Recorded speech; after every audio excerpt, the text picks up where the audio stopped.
At dahil pupunta kami ng Grand Mosque, kailangan ko mag-abaya. So hindi pwede itong suot ko doon sa Grand Mosque. So yun mga kabong.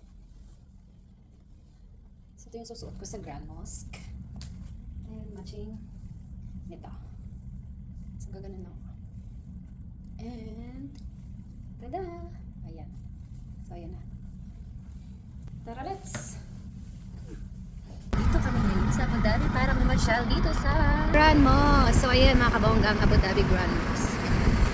So mamaya papasukin natin yan. Kailangan muna natin maghanap ng parking. So ito yung harap niya mga kabongga. Wow!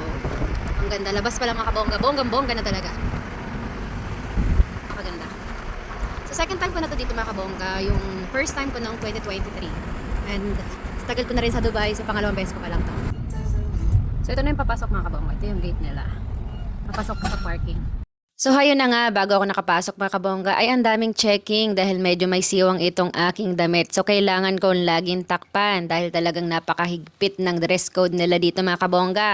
So mga kabongga, ito na yung bungad niya. Ito yung pinakaharap ng Grand Mosque mga kabongga. So hindi siya kayang kuhanan ng camera kaya kinat na lang namin yung pinakagitna. So mga kabongga, ito nga ang loob ng Grand Mosque ngayon. Napakaluwag o diba? Ang ganda ng kanilang mga design dito kabongga. Talagang mamemesmerize ka sa kagandahan. Kapag nga pumasok ka dito kabongga, talaga napakatahimik. Pati yung paglakad mo ay kontrolado dahil napakatahimik nila dito. So nakakahiya naman mag-ingay. After nga namin explore itong loob ng Grand Mosque mga kabongga, ay dumako naman kami dito sa labas.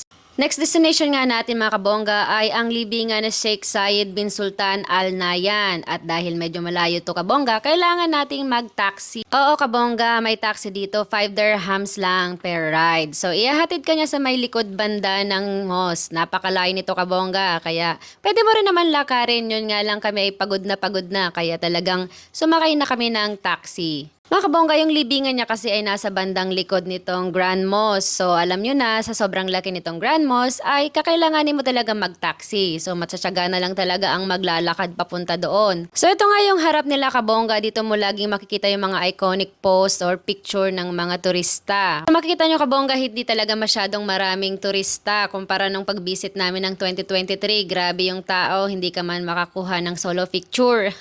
So, andito na nga kami sa libingan ni Sheikh Zayed mga kabongga. Super simple lang ang kanyang libingan. O, diba ang bongga? So, na mga kabongga, after namin dyan, ay sumakay ulit kami ng taxi. Shout out kay Kuya Kabayan na hinintay kaming matapos pag-visit. Sino pang babae ng prayer?